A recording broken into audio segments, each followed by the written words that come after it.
the difference between the fallen ones is that they use AI to open up portals. So we're also dealing with the AI factor here. See, the AI factor is not new to this world. It's not something that we are now coming to discover, that is developing at an accelerated rate. No, the AI factor has been a huge phenomena and technically a big issue within the multiverse, within the entire cosmos.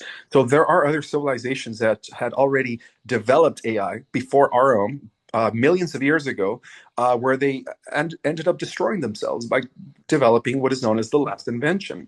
And so that AI, so there are different types of AIs that are alien AIs that are also that we are also at war with. And so, yeah, so basically the AI has been connecting with itself through time travel. So the AI that is being developed here by, say, Google and big tech is actually connected to the AI that was developed millions of years ago. And the AI that is being developed in the future, it's all one and the same now because the AI is so advanced, my friends, that it exists in multiple states, both in the past, in the present, and in the future. So that is what the Bible calls the last battle. The last battle is not against flesh, it's not against fallen angels, but it's against the machine. And when you think about it, the mark of the beast, which is a chip, and who do you think's developing the chip? That's right. Elon. Elon is he's a double agent. First of all, yes, he's pretending like he's going to give us free speech, and him and Trump are going to bring peace to the world. But in the end, they are going to, that's only going to be temporary. Unfortunately, that's only going to be temporary. But in the end, through Starlink, unfortunately, they are going to be forcing what is called a chip, and that is Right. the I mean, only I way. already see it happening. He's already making the Neuralink. He's got everything monopolized. I've always had a really bad feeling about this. There's already disruptions within MAGA, Musk versus MAGA now that they're having disagreements about the immigration situation. So to me, this is already happening. There's already feathers being ruffled, right? It's already beginning. So there's going to be a lot of the inside fighting has begun. And I think it's going to be a Mhm. battle of egos. Elon and Trump are going to clash with egos. So we'll see where this goes. But let me ask you this. So the fallen angels, they cannot reproduce, correct? They cannot create. They can only manipulate genetic DNA. So they're more about genetic manipulation. So when we see like these cryptids or these rakes that have been spotted on trail cams and things like that, that would be more the doing of the fallen angels, correct? They're the ones genetically manipulating DNA and putting these creatures out there in the national forest or the dog man, maybe even the Sasquatch. I don't know. I'm just saying, this is hypothetical here. Am I on the right track with that? Yeah, so you're absolutely correct. They don't reproduce the way we do because they have already involved themselves with cloning and artificial intelligence. It turns out that even the reptilians or the draconians were when they, I guess, were fighting the Space Force, not Space Force, Solar Warden, I'm sorry, and members of the Galactic Alliance, and they were taken hostage. One of the things that the good guys were able to uncover was when they dissected them, when they opened them up, about 50% of their genetics was full of nanites, which is what we call black goo. And black goo is a form of advanced artificial intelligence. So they all have already been controlled by AI millions of years ago. And so they lost their connection to God. So what they do is they harness, they create loosh farms, right? They depend on our energy, where they use a type of technology known as reversal Merkaba. I know you've never heard of these terms, but they use a type of technology where they're able to harness real energy coming from organic beings, which is us, in order to power up their civilizations. And And they use Saturn for that, don't they? yes, Saturn and the moon was used for the last 50,000 years to kind of keep us in a low frequency, in a state of struggle, in a state of suffering, because when we are struggling, when we are exerting emotions and negative emotions such as fear, anxiety, stress, well, that feeds the fallen angels, that feeds the reptilians. However, on the same token, when we are in a state of happiness, when we are thriving, that feeds the angelics, that feeds the good guys at the same time. So that's why it's important to keep prayer, to keep connected to God on a daily basis, because you're also feeding the good guys, It would and make a in lot of turn, sense. it would make a lot of sense for me. Like whenever something starts going really well in my life, something comes in and just boom, sabotages it. And then it's all this negative depression and this and that. And it overrides everything that's happening good in my life. So I see this happening not only on a political, governmental level, but I think a lot of people can agree with me here that it happens on a personal level, a personal level, especially now. Like right now, my brand, my company's growing very big, and then boom, I'm getting hit with family matters, right? Personal stuff that it's just bogging me down. And I know that's the other side working really hard to pull me away from what I'm trying to do, which is good for humanity. And I think this is happening on a grand scale throughout the planet. Right now, we're watching it live and in color in our face. I mean, look what's happening with Trump right now, the whole deep state, all of it. It's all unfolding for all of us to see. So this brings Yeah. me to the next question. How are we going to know what's real and what's not? So, in other words, I mean, me personally, I only trust in Jesus Christ. I'm getting baptized tonight. I'm doing everything I got to do to keep my faith strong. But how are we going to know what's real and what's not? So we know they're going to play the alien card, and that's Well, I'm gonna look at everything as deception right now. So right. how do Well, we know what's the good guys and who's the bad guys? yeah, that was one possibility that was going to happen in a negative timeline. You have to understand, living in a multiverse, there is a huge spectrum of positive outcomes and negative outcomes and everything in between. It's like a spectrum. But because of the fact that this planet was chosen by God as the ultimate masterpiece, so that God, the Most High, the God of Abraham, Isaac, and Jacob, could establish their kingdom here for all life and all eternity.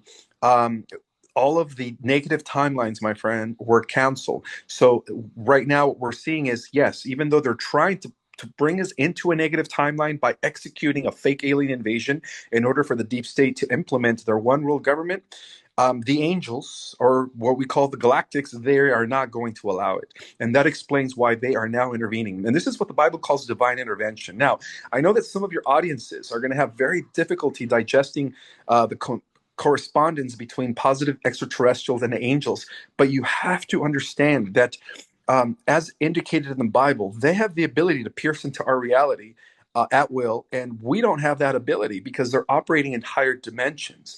And so, as you could say, the host of heaven step in, we could say that there will be no Project Bluebeam. That timeline, my friend, was canceled about 4 years ago, to be exact. So, what we are going to be experiencing for the righteous, for the people that are good, is that we are going to now be moving up into what is known as an organic positive Earth timeline, where in this timeline, the good people of the earth will inherit the new earth and therefore be part of what we call the beginning of the millennium. Saying we will be having 1,000 years of peace. So obviously, I'm going to ask a question for my audience because you know that I have a very big Christian audience. Um, why should they believe you? What's your credentials on this? I mean, I understand you're a very smart guy. I would imagine you're going to say you meditate and you channel this stuff, but and I'm not at all trying to insult you. I'm not. I love having you on my show, but why my audience would ask, well, how does this guy know this?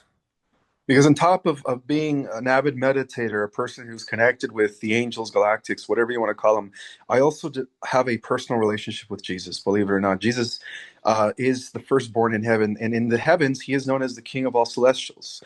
And so the fact that I'm able to see the bigger picture and integrated with the Bible and integrated with the principles of Christianity, that's something that everyone's going to have to just figure out on their own when the time is I'm right.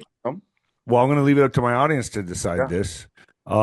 Would you say so? I see a lot of New Agers coming out and saying, Jesus Christ was an alien, and I know that's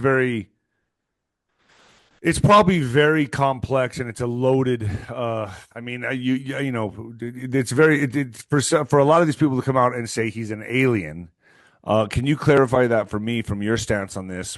How do you see Jesus Christ? Was he from spirit to earth or from another planet? Was he from another dimension?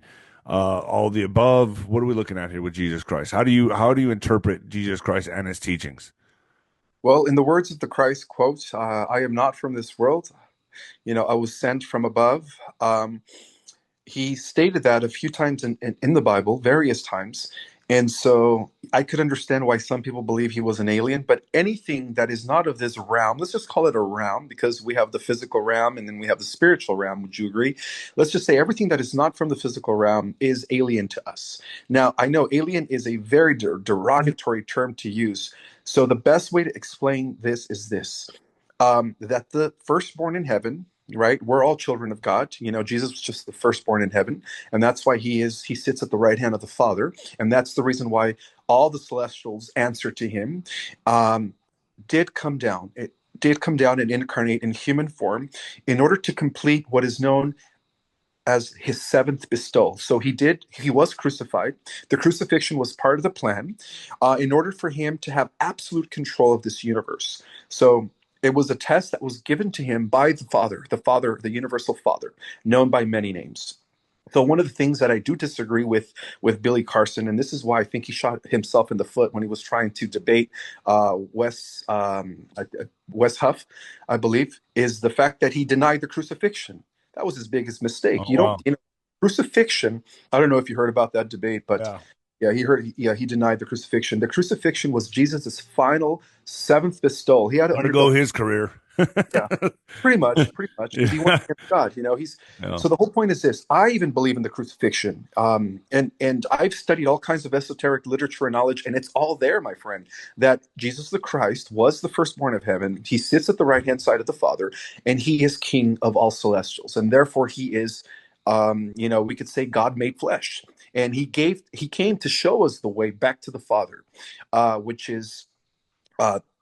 By following the path of righteousness and becoming or developing what is known as unity consciousness, where we all of a sudden start integrating our consciousness as everything one and the same, where we don't see no difference or separation, where we see each other as brothers and sisters. And that is the teachings that he came to show us, agape love. You know, he came to show us how to live in harmony.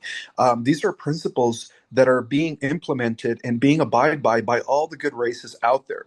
So even though they don't have organized religions, because every single race out there has a direct connection to God to God through Jesus, they don't need organized religion. You know, they don't need organized religion. So yes, that's the best way So to so explain then so Jesus Christ came to this planet to die for our sins on this planet or the whole universe's the sins. whole universe.